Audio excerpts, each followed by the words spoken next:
Hi hello అండి, welcome to నలభైవ పాకం. ఇవాళ మన నలభీముడు కొబ్బరి పచ్చడి చేసి చూపిస్తాటండి. సరే, వాటికి కావాల్సినవి చూపిస్తున్నాడు.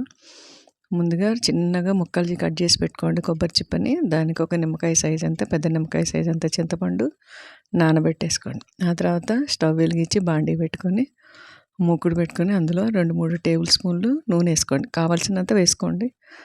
వేసుకుంటే కొంచెం ఎక్కువ వేసుకుంటే టేస్ట్ బాగా ఉంటుంది.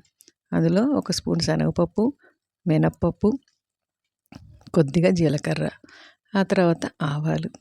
ఇవి కొంచెం వేగుతున్నప్పుడు ఒక 4-5 ఎండుమిరపకాయలు. మనోడికి తొడిమలు తీసే టైం కూడా లేదండి, గబగబా వేసేస్తున్నాడు. ఇంగువ కూడా యాడ్ చేసేసుకోవాలి. ఆ తర్వాత ఇందులోనే కొంచెం 2-3 చిటికెడు మెంతులు వేసుకుంటే దీని రుచి చాలా బాగుంటుందండి. మంచి బ్యాలెన్సింగ్ అవుతుంది కొబ్బరి పచ్చడికి. చేదు మాత్రం ఏముండదండి, చాలా బాగుంటుంది. ఇది ఒకసారి ట్రై చేసి చూడండి. ఇందులోనే కొద్దిగా పసుపు వేసి ఎండుమిరపకాయలు మాడిపోతున్నాయి. సరే, ఇంకా మనం చెప్పిన వాడు వినడు, చేస్తున్నాడు చూడండి.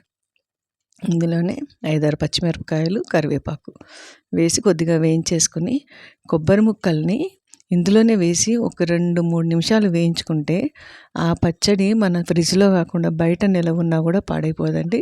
ఇది నా స్వానుభవంతో నేను కూడా ఇలా చేశాను. మా వదిన గారు చేశారు, అందుకే అప్పటి నుంచి నేను కూడా ఇలాగే చేస్తున్నాను. తర్వాత మిక్సీ జార్లో వేసుకుని మెత్తగా కాకుండా కచ్చాపచ్చాగా పట్టుకుంటే బాగుంటుంది పచ్చడి. పైనుంచి ముందరగానే మళ్ళీ 2 కరివేపాకు రెబ్బలు వేసుకొని ఆహా